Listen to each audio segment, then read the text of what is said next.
აქტივობა ორსულობის დროს. ორსულობის პერიოდში აუცილებელია ყოველდღიურად გაიაროთ 10,000 ნაბიჯი და მიეძღვნათ საკუთარ თავს 30 წუთი აერობულ ფიზიკურ დატვირთვას. ეს შეიძლება იყოს აუზი, ველოტრენაჟორი, ორსულებისთვის განკუთვნილი აერობიკა, ან უბრალოდ ენერგიული ცეკვა სარკის წინ საყვარელი მუსიკის ფონზე, რომ გახშერდეს სუნთქვა და გულისცემა. ეს დადეხმარებათ ორსულობის პერიოდში უკეთ იბრძნათ თავი. მშობიარობა უფრო მარტივად ჩაივლის და ბავშვის დაბადების შემდეგაც აღდგენა გადიადვილდებათ. თუმცა არსებობს აქტივობები, რომლებიც ორსულობის დროს არასასურველია. მაგალითად, არ შეიძლება ცხენზე ჯირითი, სირბილი, ხტომა, ყველა ის ვარჯიში, რომელიც ზრდის მუცლის ხროში წნევას, ჩაჯდომები, განსაკუთრებით წონით, ასევე არ შეიძლება მძიმეების აწევა. თუმცა რა არის მძიმე? ეს ინდივიდუალურია.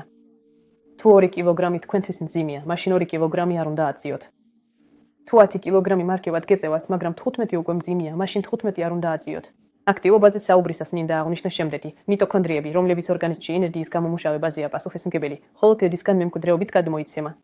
და თუნდაც ქალს თავდაპირველად მიტოქონდრიები სუსტად მუშაობდეს, თუ ის მათ გააქტიურებას ფიზიკური აქტივობით დაიწყებს ორსულობისთვის მომზადების პერიოდში და თავად ორსულობის დროსაც, ბავშვს უფრო მაღალი მიტოქონდრიული აქტივობა ექნება.